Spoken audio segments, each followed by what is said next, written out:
Okay, everybody, I am so excited today because I am joined by Carlson Young, the writer, director, and star of The Blazing World, which is out today in select theaters and on demand. How you doing today, Carlson? I'm very well, thank you. So absolutely love this film. I was really excited to see it, being that it was getting a lot of praise at the Sundance Film Festival.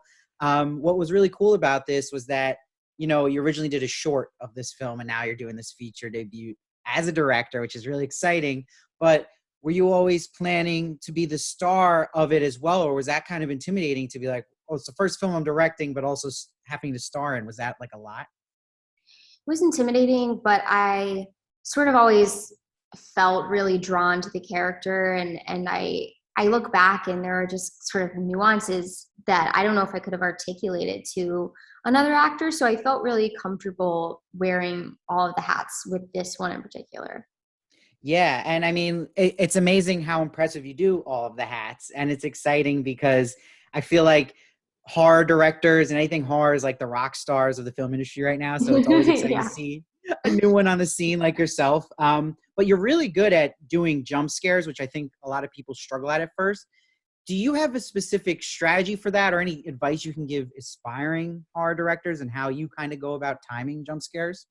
Oh man, I mean, I'm okay at them. I think I'll get better, but I just, I always just sort of, if it scares me on the day, like I think it's a little bit tricky to leave that to post, which I think is really tempting because once you get some color and sound design and score in there, I think that really comes to fruition. So just like making sure that the bones are there so that when you get to post, it's like very fun to craft. Okay, that's interesting. You mentioned two color, because that was one of the things that stood out to me about this film, and I loved was the colors. So when you're deciding that, though, writing and directing process, where are you mapping out how you're going to like set that scene? Is that Mm-hmm. in the writing process or is that later Yes, on? absolutely. It wasn't in the script writing process, but it was very much in the early conceptualization of these sets. And I worked really closely with our production designer to, and DP Shane Kelly to talk through every single color that was to be used. And I was really relating color to chakra and energy and the red orb like representing the root chakra and the root of her trauma and her creator color. And yeah, so I mean every little detail like that is really specific, and I put a lot of thought into. So thanks Oh for no, that's amazing to even thank hear you. that. And that's just showing that effort you put in, that yeah, everything does count in your film visually. And like you also mentioned about sound design, but another thing that stood out to me, I love the score. It was very like Shining inspired to Yes, me. yes, And yes, absolutely. I love the sound cues you had, because I felt like moments where there was something important happening. There was like a hit of a piano, 100%, something, 100%. And So the yeah. composer was my husband, so there was no boundaries. We had a very candid dialogue about what would and wouldn't work. And so, yeah, I mean, we just sat there and it was just like, like each little thing, like I wanted it to come off very theatrical and very like a ballet. It Yeah. starts in the Nutcracker, and it starts in Tchaikovsky, and it ends with Panda Bear's Tchaikovsky sample. And like I just thought that was like, oh my god, like this is like a ballet, and I want this score to punctuate every emotion like a ballet, Yeah. so No, yeah. and it totally came off the way that totally caught my ears, if that makes sense. And it's interesting too, because I wonder, with you having so much thought into this, with all these parts of the puzzle here to make a film like this, are you someone, when the editing is happening, do you have to be there? Are you a helicopter person, or you kind of let them do the thing? How do you kind of Well, I do let that? our editor was amazing, James Crouch, and he put together an assembly of the film as we were shooting. So when we wrapped, I literally went straight to the edit and had an assembly to look at. And then from there, yes, I'm a very helicopter from there. But I want to Yeah. see like what your interpretation is, and then we'll like go back. Oh, sure. And And it's interesting too, because I like too that I thought the jump cuts really worked well, because I think that shows it was confident filmmaking, where I feel like a lot of people are scared to do jump cuts, like Mhm. it's this scary thing, but no, I thought it worked, and I thought there was a rhythm to the film. So do you feel like, though, strategically that should be something that people should balance out and use sparingly? Or do you think, oh yeah, go crazy with jump cuts? Like, what's your view on jump cuts in that Well, sense? oh, gosh, I mean, I love a jump cut. I think you just, I think you know, I think once you sort of can sit back and have a more of a bird's eye view for what is actually being not only conveyed in the scene, but like what kind of performances you've gotten from the actors, and then knowing like, picking your moments to like chop and screw it, in an interesting and compelling way, hopefully. So yeah. Yeah, no, it really comes off that way. And I really appreciate jump cuts, because I like that. Anything that's making me feel like I'm seeing something different, I like. Mhm. And, you know, there's some heavy material in this film. There's heavy monologues in this film. So going into that writing process for you, because you're writing this with somebody else, how comfortable do you have to be with your writing partner to write scenes like that? You have to be really comfortable.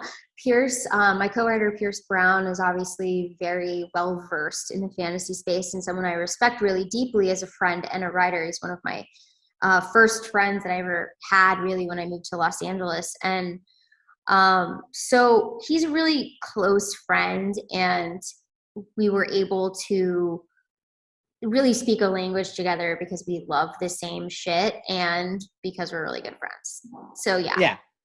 Okay, so it is necessary. You have to have a comp, right? Because I think. you know, yeah, that makes sense. Also, too, I always wonder this, but you're starring in this movie, you're acting in a scene, but when you're in a scene with your scene partner, is it like, are you able to turn off the director part of your head? Like, are you judging their performance while you're acting with them, or do you kind of have to separate? Like, how, The or do you just only go back to the time footage? that the only scene that I felt like I had no trouble turning that part off in my brain for the other actor. The only time that I kind of remember like I was like not I was like fully on the monitor and like not really in the scene with them was the woods. Was the sort of like Okay, full interlude part of it, like when, because there was a lot of people in the scene.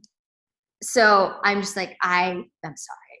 I gotta be over here like looking, That was the only one that was like, there was just a little bit of, there was a shift of energy that needed to happen. I just needed to be on the monitor and not in the sure. scene. Yeah, no, that makes sense. And it's so impressive because, like you're saying, you're wearing all these hats. And I think what's going to happen now is that people will get attached to new horror directors, and then they want you to just, I know it's fantasy too, but like, if they like it, they're going to want you to keep doing horror. So is Yeah. this in your plans? Do you want to keep doing, is it your favorite genre? Is fantasy your favorite genre? Like, what is your kind of, Horror fantasy is my favorite genre. Um, Through and through. I'm not like as inspired by like quiet indie dramas, like not yeah, really. So but at the same time, like I think this is a really good mission statement. This is like what I love. Here are my inspirations. Like this is the shit that I think is cool, and then refining it from there. And this was my first one out of the gate. It was a really challenging one to make. I'm just blown away that we even got to make it during this time. yeah. So that's something I'm really grateful for. But oh yeah, like I can't wait to do more horror. Sure. And is every ounce of this project coming out of love from you? Like, is this really, would you consider a passion project? Like, this is Oh yeah, part of you? oh yeah. I keep telling people, I'm like, I didn't know, but I made like a Horcrux, like out of my soul. So Right. yeah, Right. Yeah. Wow. didn't That's know that's what that's I was awesome. doing, but yeah, put a little piece Yeah. in there. Yeah. Hell yeah. And my last question for you before I let you go is that, speaking of like passion and love, but you're doing these three things so well with writing, directing, and acting. If you had to say, what is your true love out of those three? Where is your soul? Oh gosh, that is such a hard question because they're so intertwined. Like they all feel so. But one thing I will say is I crave and really deeply desire the creative control that you get as a writer and director. Hell yeah. I love that. So everybody, it's out today in select theaters and on demand. It's The Blazing World. Go see it. Carlson Young does something brilliant here. It's an amazing film. It's visually beautiful to watch. And like I said, it's such fun sound stuff going on. There's so much going on. So I have to watch it again to take it all in, which I appreciate. I like deep stuff like that. So Carlson, thank you so much for joining me today. And I hope to talk to you again in the future. Yeah, definitely. Have a great rest of your day.